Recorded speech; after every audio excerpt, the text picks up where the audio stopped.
What are you doing, Brian, over there? Did you ever What? you found the Google, or you had to go to two different websites to get the results of AEW? Shouldn't they have that on their website? Well, they did. There was a link to Dynamite results from this week, and then I found last week, but there wasn't like a link on their page to get the actual show by show. So I had to just Google it, but I didn't know which week it was. So that's something that they ought to do, because Tony's statistics minded, right? And he wanted the sports-based presentation, and he wanted to bring the statistics into everything. He should be put in charge of compiling everybody's one-loss record for the website for all the statistic nerds like him to look up and just argue and conversate over. And somebody else ought to be in charge of who wins and who loses, and then Tony should just write it down. I think that would be his place in a wrestling promotion, is keeping track of the winners and the losers and the numbers. Oh, will you stop it? We should be encouraging him. He should be an on-air character more and more. So he can point and grin and we'll get there. He behaves like a silent comedy star. I love it. Yeah, he's doing pantomime, even though that there's goddamn, it's obviously television with audio, but he won't speak to people in front of him unless there's a microphone. He'll just point and smile and nod his head. And that segment where Shelton Benjamin found MJF, someone needs to take that and play it back with no sound, like in black and white, or just have like some piano behind it or something, and watch Tony. It works. Eyebrows go up and down. He's making faces. He's like a dummy. Yeah. He looks like a ventriloquist dummy. Just the eyebrows are going, the mouth is opening and closing. But the Buster Keaton soundtrack, right? The fucking silent movie comedy. All right. So they came back from the break, and then they called out MJF. And MJF's music plays. There's no MJF. And remember, he was a little nervous about what might happen to him when he, comes out there.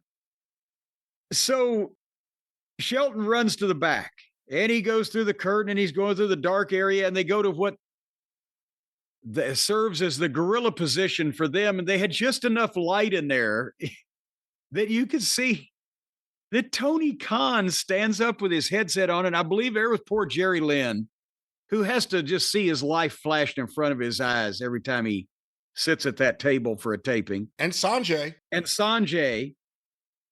But Tony Khan stands up, and that's where you talked about it earlier. He's doing the silent movie comedian faces like Ben Turpin with the big eyes and the wiggling of the non-existent mustache, and he's pointing. He's back here, but he's not really even mouthing words. He's just got the big smile. And MJF is hiding behind the table. And Tony does the marionette looking thing where the strings are being pulled. He's here. So Tony got on camera. And then Shelton goes around there and grabs MJF, and MJF, Shelton, buddy, I was just looking for you, baby. Yeah, you want to go out there? Yeah, that's a good idea. So then they get out of there, thankfully, before Tony had some kind of goddamn America's Got Talent act he broke into. And then once they get in the ring, MVP's promo teased that they were just going to kill him. And finally, he has to vote one more time. And MVP gives his thumb up. And then Shelton Benjamin gives his thumb up. And then it's up to Bob. And Lashley puts his arm around MJF, and he sticks the thumb out and starts milking it. And in the back, Shelton is like in a stance for the super kick. Like, if that thumb goes down, I'm going to knock this guy's head off.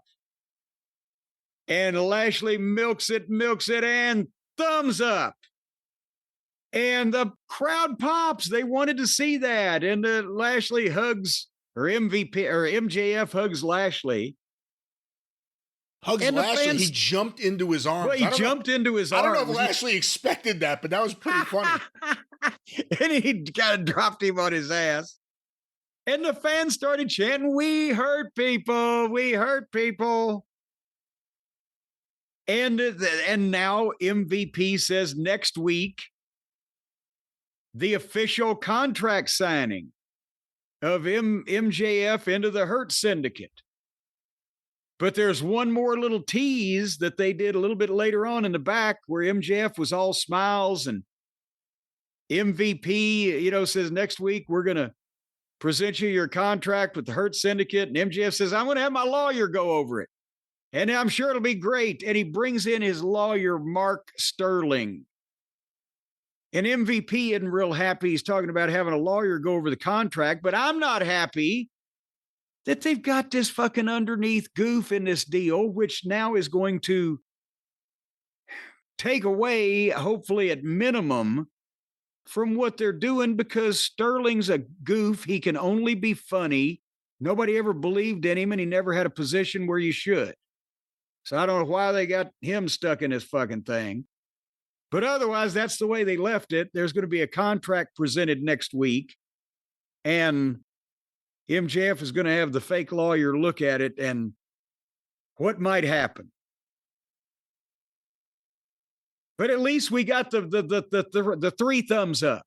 And MJF said to MVP, what would you do if you had a contract? Wouldn't you have your lawyer look it over? Yeah. And MVP had to say, well, yeah, that's what I would do.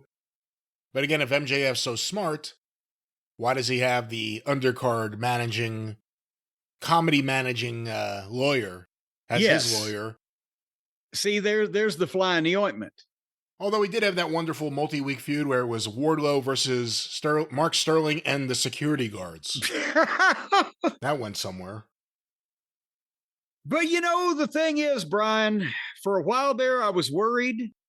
I was thinking, is this going to be a situation where they're going to turn on MJF? They're going to beat MJF senseless. They're going to excommunicate him not only from the Hurt Syndicate, but from AEW in general. And MJF's going to be home without a job, without a career, without a way to make money. And nobody wanted to see that for poor Maxwell Jacob Feinstein, as Spectrum Cable calls him. They wanted to know that he had something to fall back on, Brian. And I don't want to betray any confidences here, but everybody knows that I'm quite an MJF fan. At least I have been in the past when he was allowed to shine. And I gave him a few words of encouragement and advice a few years ago. We were standing there, and he said to me, Jim Cornette, he said, how can I make sure that I don't end up broke and penniless in the wrestling profession like people have done before me? And I say one word to you, MJF: Shopify. And he took that. What? He took that advice to heart, and I'll have you know. When did this conversation happen? Where? Well, this was years ago, back in MLW when we were together. He picked my brain on a way to have something to fall back on, and I said Shopify. And I'll have you know that now MJF has MJF Incorporated Limited Partnership Co. ready to go on the internet as soon as this wrestling thing doesn't work out. Well, we don't know that, and I guess maybe the Hurt Syndicate will want to learn these kind of facts before they get involved. I don't know whether I'm allowed to divulge that information or not, but I'll tell you what, he's going to be selling everything from whiskey to widgets, and Shopify is the commerce platform. Well, there's a big market for widgets these days. Just think about Bridget the widget. Shopify is the commerce platform behind 10% of all of the e-commerce in the United States. Yes. Imagine that it's midnight and you're lying in bed and you're hitting the button on that thing that you've been looking for, whether it's the latest in electronic marital aids or whether it's just a purty little vase that you want to sit on your nightstand and stare at as you're trying to sleep. But you're just hitting all these buttons. And that purple Shop Pay button is the one you're looking out for, because that one makes it easy to buy something online. And if you're with Shopify, then you get access to that purple button, not to send people money, but to make money. Every time somebody hits a purple button, an angel gets its wings and you get paid because Shopify gives you a leg up with hundreds of beautiful, ready-to-go templates to express your brand style.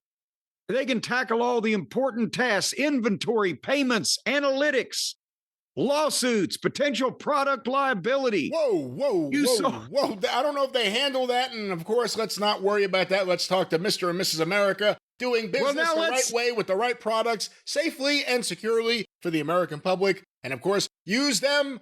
Them being Shopify, they are there for you. They being Shopify for your business, Shopify. Yes. Let's say, for example, that you want to sell some type of uranium on the dark web. Now, Shopify... No, Shopify will have nothing to do with that, and hopefully you won't either, and the authorities should. Let's stay away from uranium on the dark web. All right. Well, in that case, let's say that you want to take human remains and make lampshades out of them. We will not say that. We will not say human remains. Let's say you want to take... just the skin. Just the skin for the lampshade. Let's say that's the science of the lambs. Let's say you want to sell a nice widget online. Well, and all you've got to do is grab that widget round the neck and tell him, come here with me, widget. I'm going to sell you. And you put him up on Shopify, and that widget is going to get sold, and you're going to make money. The iconic purple Shop Pay button that's used by millions of businesses around the world can now be connected to you. And every time that somebody punches that purple button around the world, you'll get, as a matter of fact, they give you a device you can put in your pants pocket. It will give you a slight electric shock every time somebody presses. So you'll know that you're making money and that they're working for you. No, they, not being Shopify, they will not be giving you anything. They'll give you an electric shock.